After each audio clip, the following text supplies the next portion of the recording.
Aloha everybody. So this is part 2 of sex appeal of flex. So forever now, even in Hawaii, we have the same issues. What constitutes wood rules, wood paddles? So as you know, we make some of the most beautiful paddle boards and surfboards in the world out of wood. And when we laminate it, we use real wood. This is real wood veneer. How do you make veneer? You take a log and you have a very sharp knife and it peels the veneer off this big log. One log can generate a lot of veneer. And when you clamp this veneer in fiberglass, S-glass, and carbon, it makes a really hard skin. So you can apply the same principles, come closer, when you make a carbon shaft and also laminate with wood. We already done it since 3 years ago. However, this is just a hybrid shaft, a true hybrid shaft that we use carbon.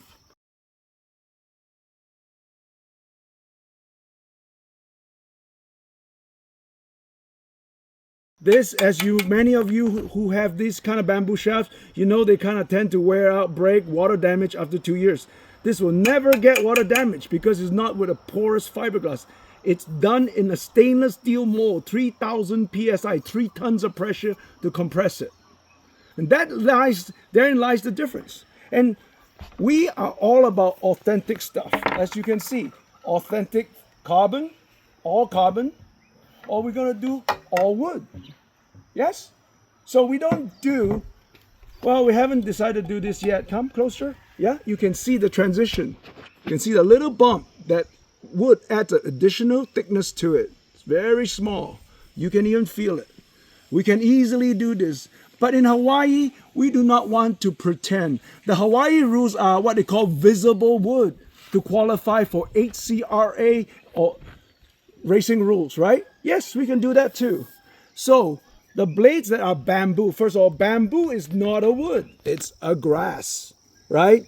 And there is no such thing as bamboo veneers. How do you make a veneer when bamboo is hollow? You can only make veneers out of wood logs because they are solid logs, you see? Think of this as a log. If you're gonna make a veneer, you have to have a sharp knife here that you rotate the log and the veneer sheets off just like toilet paper, right?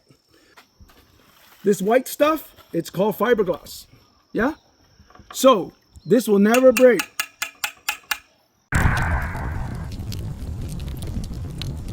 Veneers are very strong. They use this in your Rolls Royce when they built the dash and the doors with wood. That's how you do it. They're very strong. You do it right. You have to vacuum bag it. So this is the lesson, the technical lesson that people forget.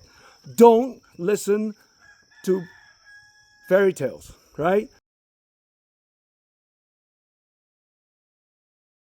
So we decided we're going to use all carbon shafts. Even our Texalium is all carbon in the middle, and this material allows it to flex. The truth is, the more flex the paddle shaft has, the cheaper it is. Why? Because to generate flex, I had to change the formula a bit and reduce the number of layers. Every layer you laminate costs labor, takes time and material. So the good news about flex is it's cheaper to make. And that's why people do it. It's cheaper to make. Now, there are excuses that, oh, but flex is good for your joints. Well, what's bad for your joints is when you hit the water hard. You can hurt your joints even with a flexi wood paddle. The trick of not hurting your joints is to have a soft entry, a soft catch. Slow down your catch and don't hit the water like an asteroid, right? Or some people say, oh, I like the snapback of the springiness of the flex. Well, let me tell you what Nike does. Nike's sprint running shoes has a carbon flex plate in the shoe. That one does make you run faster because it's pushing against hard ground. In water, the minute you get your blade out of water, that flex, it just flicks air. It doesn't have a push forward, right? So again, don't listen to the myths. It is marketing jargon. It's marketing. Don't fall for it. Understand the logic and physics behind it. Get it real. Get the real stuff. Aloha.